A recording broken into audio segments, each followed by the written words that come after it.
Hey, good morning, everybody, and welcome to another episode of the Guard Tower. Hoping everybody's doing okay out there.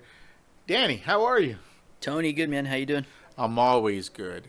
We're going to talk about customer service versus command presence. Is Yes, that sir. correct today? Yes, sir. All right. Um, well, first, I have to say this. I think command presence starts with a uniform. hmm I really, really do. I think that sets the tone for everything. Now, you guys wear a different type of uniform. Is that correct? We do. Unfortunately, we get mistaken for PD because we have the same patches. We do have a little rocker that says municipal security officer, but we have the insignia of the municipal PD that we work for, and so that confuses a lot of people. We also have a metal badge that looks very similar to the real one, but our color is different. So we wear gray, they wear black and navy blue. Oh, it We wear is a gray and different black. color. hmm Oh, wow. Yeah, But so I we would wear gray. imagine because all the patches, and like you said, it's Yeah, similar. And you guys could do that because you're an in-house department, yeah, right? Okay, cool. Because I want to make that perfectly clear. Sometimes on my LinkedIn page, when I show uniforms, people are always like, "Is that an in-house or contract?" Or, yeah, like, really? Like, I think I know what I'm talking about. So, but I really think that the uniform sets the presence. I also think that the person wearing it hmm sets the presence. I mean, you can have a. There's nothing worse when I see working than a fat cop in a uniform. That to me does not give me a good image, thinking that they have good command presence. yeah. Because at my age, if I think I can outrun a cop, there's something wrong. So, um, Yeah. but yeah. So let's talk about customer service versus command presence. What are your thoughts? So I'm fortunate that, and I mentioned it in our last episode, but I'm fortunate that I spent a few years working at a hotel. Um, Yeah, let's not cover that again. Let's fast forward a little. Like I said, I fly I'm gonna around a give lot. Tony PTSD when he's trying to sleep at night. I Uh, go to work like this on Monday. Let's just make sure it's not another fear unlocked for Tony. Mom, I'm like this when I get to work Monday. uh, I haven't stopped if scratching. it makes you feel better, we lived there for 8 months or something. No, Like no, it does not okay, make me well, feel yeah, better. What's wrong with you? In fact, he's going to call that one lady to sniff out. you should hire her. That's cool, actually. Give her some business. Um, so I gained a lot of my customer service practice and skills doing the hotel job for a few years. And part of the reason for that is they're staying there. So someone at a drive-through window can be an a-hole for 10 seconds and then they might not see you again, maybe. Um, if they're lucky, right? At a hotel, like they may be there for weeks. Especially some of our customers we had because they would do this thing. They were like snowbirds basically. So they'd come in and they'd stay for some of them 2 months. Wow. Yeah, and some of them would stay a few weeks, and so you'd see them over and over and over again. So not only are you developing like a rapport with them, you're building a little bit of a friendship in a professional way. But then you get the crazy, crackhead who stays for one night and tries to tear the safe out of the floor or whatever, and then you're calling PD on them. And that happened too. And I was the night auditor for a big part of that time. So obviously the fun stuff all happens at night, right? And they still expect you. They think, oh, no one's checking in at night, so you can do all the laundry and clean all the things or whatever. And it's like, no, yes, I can do that, but I'm also dealing with the crackheads that are trying to tear the safety thing out of the floor. So I got a little bit of security. We didn't have security at that hotel, so if you were the night guy, you basically were the security. But being able to build those customer service skills with Hope you were burning beds too. yeah, At well, the same time. Dang, this there's guy. just a pit. There's just a pit in the back where you just burn all the unacceptable sheets. And actually, that would have been fun compared to washing them and drying them. Having to fold them, that sucked. Um, but yeah, so I was able to develop a lot of that customer service. And then my first job as a teenager was at Target. So there was a little bit of kind of on the consumer side of that there, but having to be at the hotel was a big one because, like I said, you see the people over and over again. So having that rapport where you're able to be hopefully friendly, but also clear in your instructions of like, this is what you can do and can't do. I got a lot better at that once I got to the court, honestly. So I think I was still kind of a pushover until I started having to deal with the municipal security stuff, and then I just became a lot more.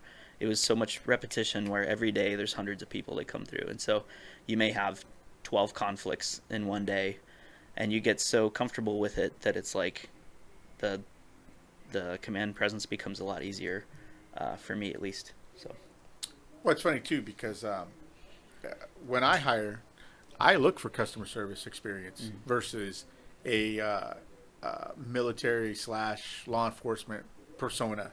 yeah, Even though they might give me better command presence, I'd rather go with customer service because I think that's 90% dealing with people in the security field. yeah, And it's pretty funny because when I volunteered with the sheriff's office at my young age, I had really good command presence in my uniform to the point where people would be like, "Hey, deputy," and I'd be like this. What are you talking about? But they would bypass the deputies because I had command presence, and Yeah. people would be like, "I want to deal with you," and I'm like, "No, you're not dealing with me. You're dealing with that guy." Number one, I'm just here as as backup in case something were ever happened to him. yeah, But it was funny. My command presence in the military was spot on all the time. I was young, I was trim, I knew how to handle myself. Back then I had no customer service experience. I was always like, this is how it is. yeah, You're gonna not come through this gate. If you come through this gate, it's not gonna go well for you. So I was very, very straightforward. It wasn't until maybe 8 years after I got out of the military, then that's when I decided to use customer service yeah, because I was getting old and everything was starting to hurt more. So, but then that's when I started really dealing with people. Now, you talk about command presence. I've seen people open the door and then almost give a guy a heart attack. I've seen that. I've seen that. Where I think there's a size limit on that type of interaction. I'm pretty sure. I'm not kidding. I came out of my office and said, "Why is this guy? What was this guy doing? Like, why is he crying?" Like, so there's a difference between command presence, physical size, and customer Being a service. scary mofro. That's what I'm saying. Hey, I'm working on it. I'm working on it. Yeah, but I came out. I was like, "What happened?" And then as a good boss, you just say, "Okay, well, got to back up your people." But I would have started off with a "Hello, sir," versus "What do you want?" But hey, Hey, I did start with, "Hey, how you doing? How can I help you?" yeah. So he must have said it in Klingon or something. I don't know. But anyway, customer service says that's how you should start. You should start off by saying hello, how are you, and then go from command presence from there. But I think those three things right there that we're talking about help out in security / law enforcement so much that people don't understand. It's the customer service that is really what people are expecting. Yeah. I mean, I get it. You respond to a call. They're having a bad day. You don't have to make it worse. You can just sit there and try to figure out. Now, the hard part is figuring out when to flip that switch. Yeah. That's what a lot of people are out there that don't have a lot of experience. They don't know when to flip that switch. Yeah. So my warning was always like this: "Hey, look, this is the 5th time I told you. I've been really nice about it. You're going to escalate it now." Yeah. So, but in that instance that I was talking about, when somebody opened the door, I think he flipped the switch after the first hello. I said, "Wow, that was not good." So, Nah. So I'm gonna defend myself here. I started off nice. and I continued to be nice. The gentleman tried to enter the door even as I stood there. So Yeah. it was one of those, okay, now I'm cautious about this guy who's trying to open the door. Obviously, he cannot win the fight. He's pulling the other end of the door, right? You have that little, what is that called? The push bar. The tug of war Yeah. with the door. And so at that point, I had to go, okay, I'm going to step outside to communicate. And that's when everything switched. What he fails to tell you is when you look at the video, you ever see those ghost videos where things just get pushed over and like nothing touches? Like you're like this, you're like, and then I was like this. I was like, well, I think we better erase this footage because I see this guy just falling down. I don't know, but I'll work on it.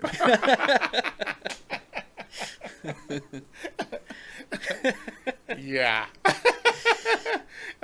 Hey, at least he survived, though. At least the guy survived. I was told it was my energy. My energy just pushed him. It was like a Kamehameha blast into the door. Yeah, and then in my role, I have to use customer service all the time to the point where I'm dealing with all kinds of different entities, different clients, different everything. Yeah. I have to be spot on. But I will tell you what, though, even dealing with clients here, I got to know when to flip it. Like, man, I've done everything you wanted me to do, but what more do you want me to do? Yeah. I've given you refund. I've given you plus. Like, what do you want? Do you want to be pepper sprayed now? Because we can do that. So it's amazing. So, well, not to say that we would ever call ourselves cops, but the stereotypical good cop bad cop thing, it actually works really well sometimes because there's always a few of us doing the screening in the lobby, potentially more than a few, but if some guy comes in and he's being really belligerent and he's cussing us out or whatever and he's being loud, a lot of times if I lean in quietly, because it's weird, if you get quieter, sometimes their brain kind of short circuits and they're like, why is this dude telling me a secret? Like, instead of being loud. And so I'll lean in and I'll be like, look, like, if you keep doing this, they're going to kick you out of the building. And by they, I mean we. By they, I mean I will kick you out.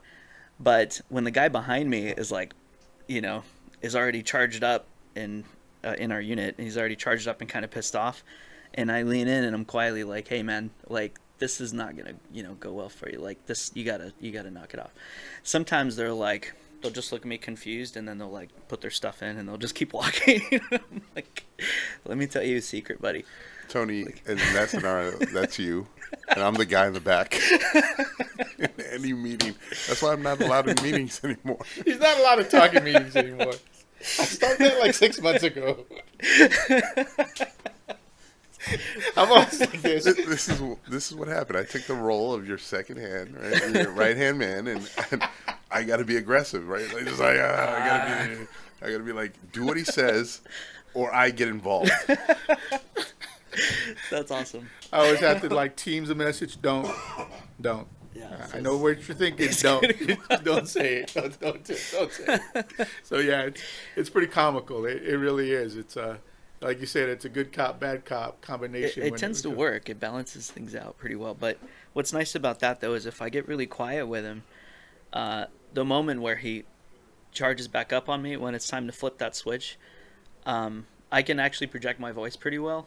And so if I all of a sudden, if I go from that whispering to him, hey, this is what's going to happen, let me give you some advice kind of thing. If I go from that to raising my voice, being like, that's it, you're done, that kind of, I think the juxtaposition between the two surprises them a little bit. So they'll be like, oh, well, this guy's just whispering to me or whatever. And then all of a sudden I turn it up. They're like, whoa, okay. And I've seen that work before where if I try to stay down here as long as possible and try to be nice, try to help them out, and then I bring it up here, just the shock of that will kind of like snap them out of it, and then they'll comply and kind of move on. Once in a while, they'll try to escalate from there, but it's not very often, honestly. Yeah, I have to revert back to this because this just happened to me this week. I think they were taking shots at the man behind the mic. because this guy comes up. He goes, "Tony, you're always happy. You're always willing to help out." And then he kind of looked at the other one mean. Oh, really? He said this. And I said, "Oh, wow, shots fired? I don't know, man. I don't know." This is the thing. I don't care. Just passive aggression is what that is. I was like, "Wow, all right. Thank you for the compliment." And, I do remember now. he was looking at it like this. I remember that comment in that meeting. I'm like, "Oh, okay, all right. Yeah, but it's funny. Like I said, I hire for customer service in the security field. Matter of fact, when I made this team, I told everybody, because I got a lot of questions on the people that I was hiring. I could teach command presence. I can't teach customer service. You're either a nice person or you're not. Yeah. And to me, that's half the battle right there. I've gotten out of fights just by saying, "Hey, look, I'll buy you a cheeseburger if you decide you wanna go eat, have lunch. I'll buy you a cheeseburger." I remember that story. Yeah. So, I've gotten out of fights like that. So, but I have plenty of time on my hands. I got better things to do than to get in an altercation, because that's another thing that people are going to have to understand about command presence. Once that person crosses the line with command presence, well, then you have an issue on your hands. Yeah. You better know how to back it up, Yeah. because if they call your bluff, you better be able to react to it and know what to do. But you have police officers there, is that correct? They're not. So at our second location, which is more like it's more of a city hall type situation. There is a full-time sworn officer at the court.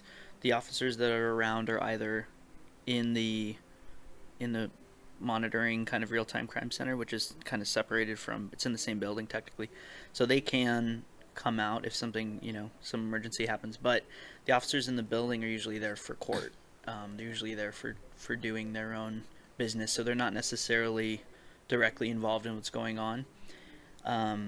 We do have radio contact. We're essentially on the same radio channel as PD, and so thankfully we can contact them almost immediately, and so that helps. But yeah, there's no full-time sworn officer like in our unit, in our squad. There's just a bunch of retired ones that are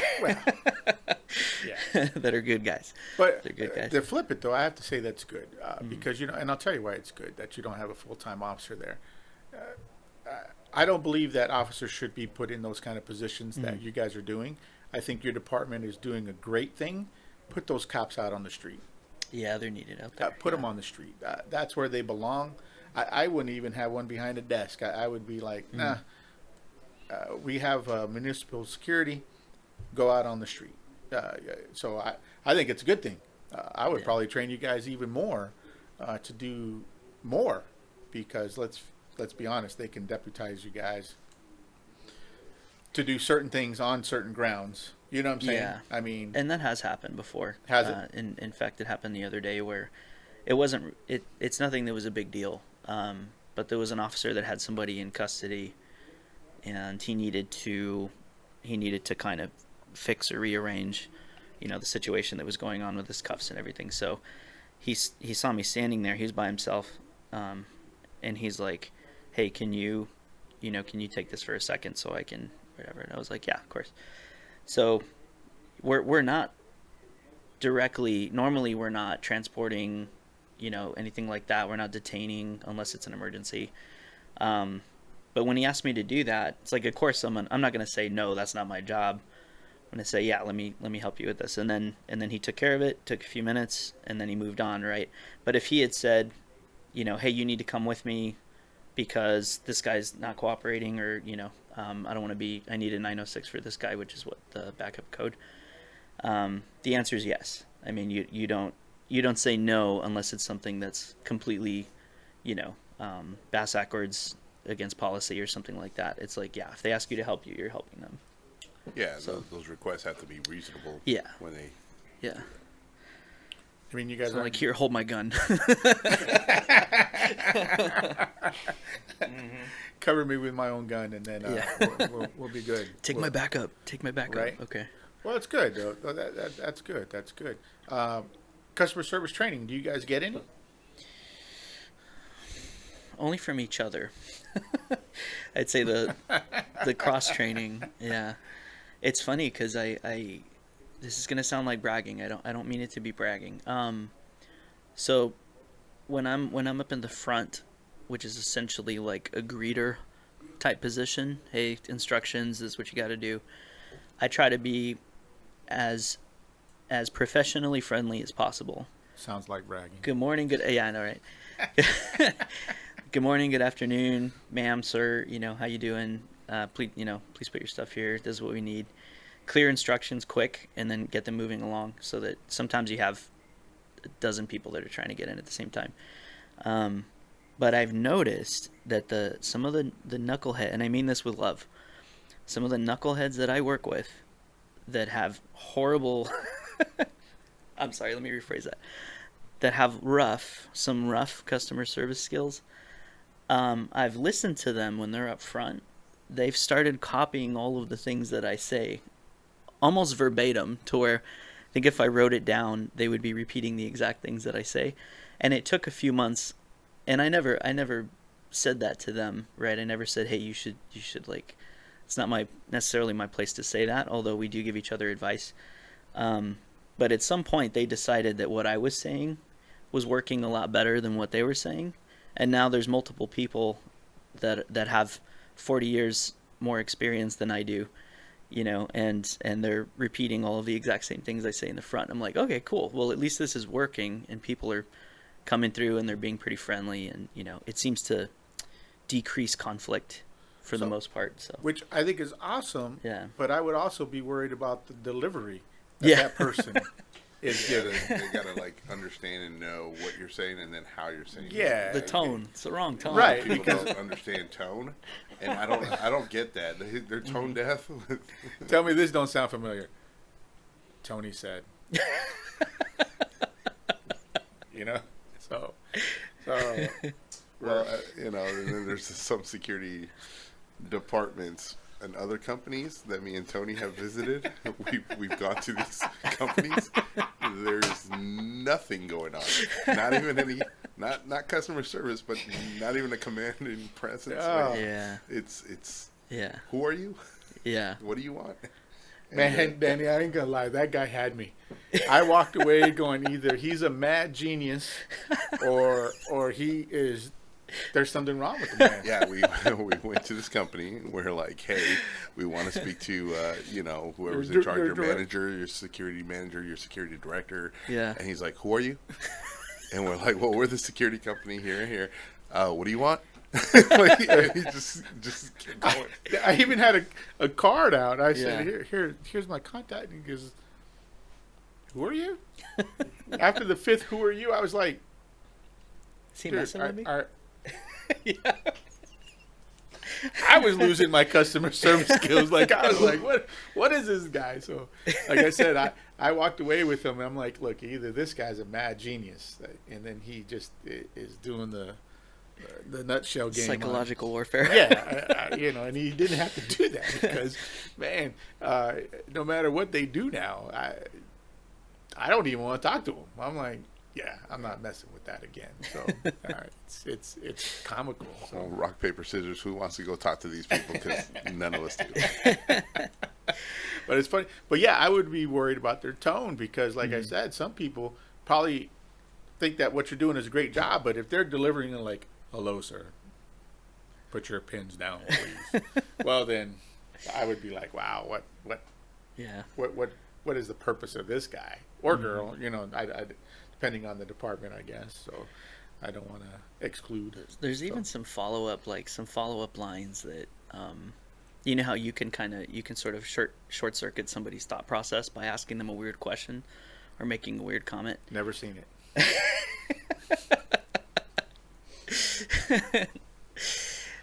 Well, one that started like I started hearing other people use it after I started using it was they get really, you know, grumpy about their belt.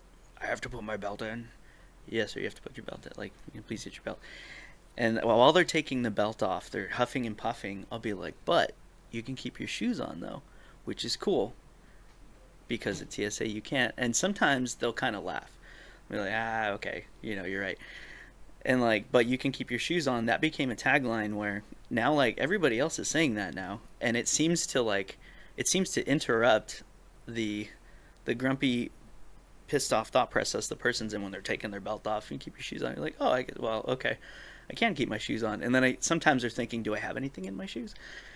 Because sometimes they do have stuff in their shoes, which is, they're not my shoes kind of thing, right? These aren't my pants. Wow. Sir, there's a knife in your pocket. These aren't my pants. But, yeah, that works sometimes. It does. Yeah, I think in years of customer service, you start learning those little keywords, things to say. If you find it that 90% it's humorous and it helps de-escalate, you kind of continue to use it. And there's always a 10% that just don't care.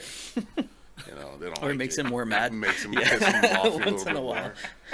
And I'm like, okay, well, all right. Well, hey, Danny, always enjoyable conversation. The only thing I got to say is customer service, whole different job than command presence. Yeah. But again, I think it all starts with the uniform. I really do. I think that you start making that determination. When a person comes in and they see a sharp-looking uniform, and a person who has good customer service sets the tone for the whole call right there. So, as always, a pleasure. Looking forward to our next few episodes. Yep. And then, man, we'll catch you around. Awesome. Thanks, Tony. Yeah. Hey, don't have him answer the door. So.